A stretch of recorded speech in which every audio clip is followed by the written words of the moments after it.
एक ॻोठ में एक गरीब काठेर रहंदो हुयो, जेको रोज़ पंहिंजे ॻोठ जे वेझो वारे झंग में काठियूं करण जे लाइ वेंदो हुयो। उते उन जी शींहं सां दोस्ती थी वई।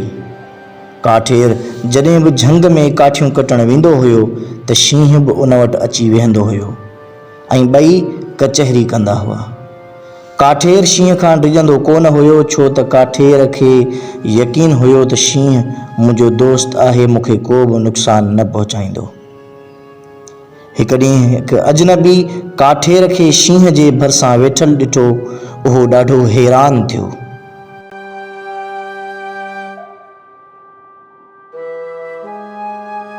ऐं शींहं जे वञण खां पोइ उन काठेर खे चयाईं त मूंखे तुंहिंजे अकुल ते हैरानी आहे, छो त तूं हिकु इंसान सां दुश्मनी रखंदड़ जानवर यानी शींहं सां वेठो हूंदो आहीं।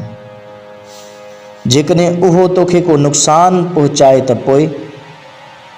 काठेर जवाबु ॾिनो त शींहं मुंहिंजो दोस्त आहे ऐं मूंखे उन ते यकीन आहे त उहो मूंखे को बि नुक़सानु न पहुचाईंदो। अजनबी शख़्स चयो त शींहं हिकु दरिंदो आहे ऐं तूं हिकु दरिंदे ते यकीन कीअं थो करीं? थी सघे शींहं खे कॾहिं किथां खाइण लाइ का शइ न मिले ऐं उहो तो ते हमिलो करे तोखे पंहिंजो खाधो बणाए छॾे। काठेर काफ़ी सोचण खां पोइ चयो, ॻाल्हि त तव्हां बि सही करे रहिया आहियो। सच में शींहं आहे त हिकु दरिंदो। मां आईंदा उन खां पंहिंजो ख़्यालु कंदुसि।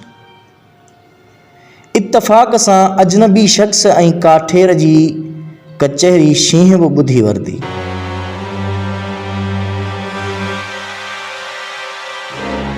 ॿिए ॾींहुं जॾहिं शींहं ऐं काठेर जी मुलाक़ात थी त शींहं काठेर खे चयो त मुंहिंजी पुठी ते पंहिंजे कुहाड़े सां हिकु वार कर।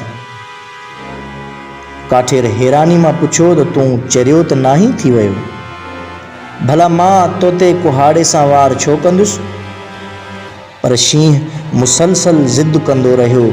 मजबूरन काठेर शींहं जी पुठी ते कुहाड़े सां वार कयो।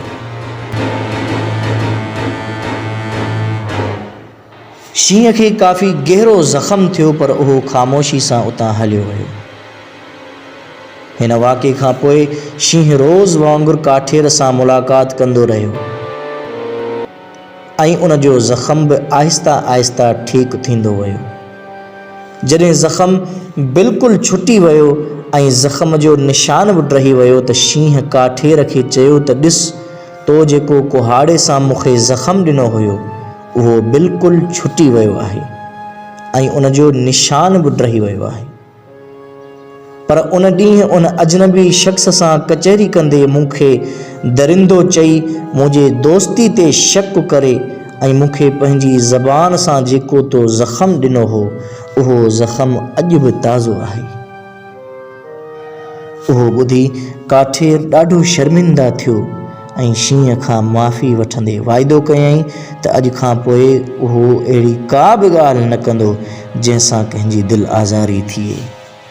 असां बि ग़ौर कयूं त असां बि किथे ईअं त न करे रहिया आहियूं।